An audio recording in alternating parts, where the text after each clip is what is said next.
Hi guys, this is your girl Wakeji Kamore and welcome to Reflections by Wakeji Kamore.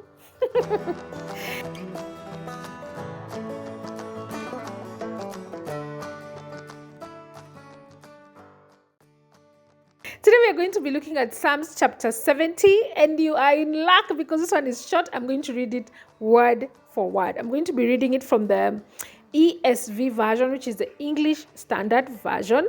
And then I'm going to give you a summary of it and I'm going to give you the lessons that I have learned from it. Let me tell you guys, if you haven't read this chapter, it only has 5 verses. What's your problem? Like, what is your problem? Just pause the recording and read the chapter for yourself. Understand what's happening. And I hope that by the time you guys come to listen to this, by now you've already gotten the drift. So you've already read.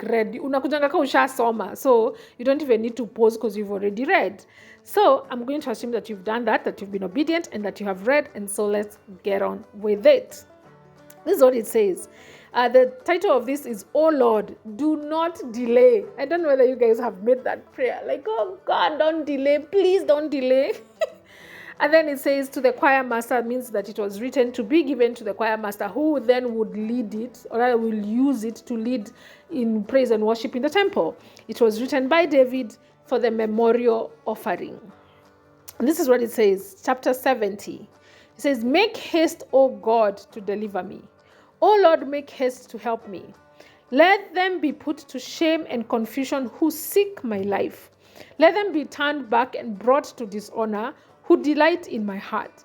Let them turn back because of their shame who say, aha, aha." You know, like people say, yay, aha, finally, ameanguka or whatever, you know. And then verse 4, it says, "May all who seek you rejoice and be glad in you. May all those who love your salvation say evermore that God is great. But I am poor and needy. Hasten to me, O God. You are my help and my deliverer. O Lord, do not delay." I don't know whether you guys realize that the first 3 verses is literally David saying, please come and help me. And then the verse 4 is David praying for other people that are believers, other people that are seeking God to also find God. And then verse 5 is he goes back to, oh, I'm poor, please come and help me, deliver me, do not be late, you know. So chapter 70 of Psalms is not a sunny Psalms. It's not a walk in the park or a day at the beach. Life is not good in this psalm. Instead, it's hard. It's very hard. In fact, the psalm is a desperate plea for God's help. The first verse and the last verse both speak with urgency, which David needed God's help. So verse 1 says, "Make haste, O God, to deliver me, O Lord. Make haste to help me." And verse 5 says, "Hasten to me, O God. You are my help and my deliverer. O Lord, do not delay." This guy, David, is a really impressive guy. And I'll show you guys why. We've already seen David's response to this dark situation. He feels 2 overwhelming desires. One is an expected response, and the other one is an exceptional response. First, David wants out of this situation. This whole chapter, which has 5 verses, in 4 out of those 5 verses, he pleads with God for speedy deliverance, and this reaction is perfectly natural and completely understandable. Who wouldn't want this? Who wouldn't want to be rescued and rescued fast? But second, however, is an intense pressure of David's, in this intense pressure of David's circumstances, he also prays for others.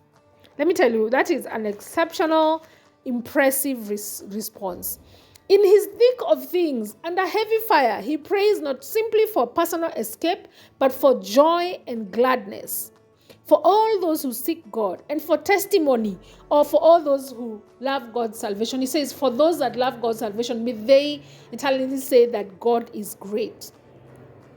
He says in verse 4, let me read it. It says, "May all who seek you rejoice and be glad in you, and may all who love your salvation say forevermore that God is great."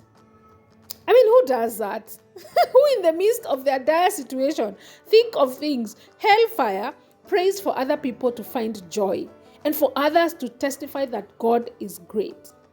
Let me tell you, if there's anything that challenged me, it's this chapter. I'm just like, it's 5 verses. 4 of them are like, God, I need you, come and come now. And then one of them is David praying for joy and gladness for other people and praying that other people would also experience God and also be able to testify that God is great. I think for me, the challenge is that may I love God's people as much as David loved them.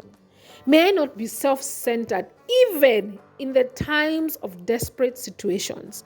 May I not just always be thinking me, my problems. May I remember to pray for those that are in need as well, for the needs of others, and for the glorifying of God in all the earth, even when I desperately need God to come through in my own situation. I don't know whether this challenges you, but this challenges me greatly.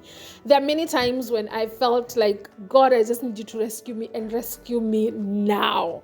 And I don't think that in those times I have taken time to even pray for anybody else. I don't think in those times I have taken time to even think. What I could pray for anybody else? Think about anybody else who could be going through a difficult time.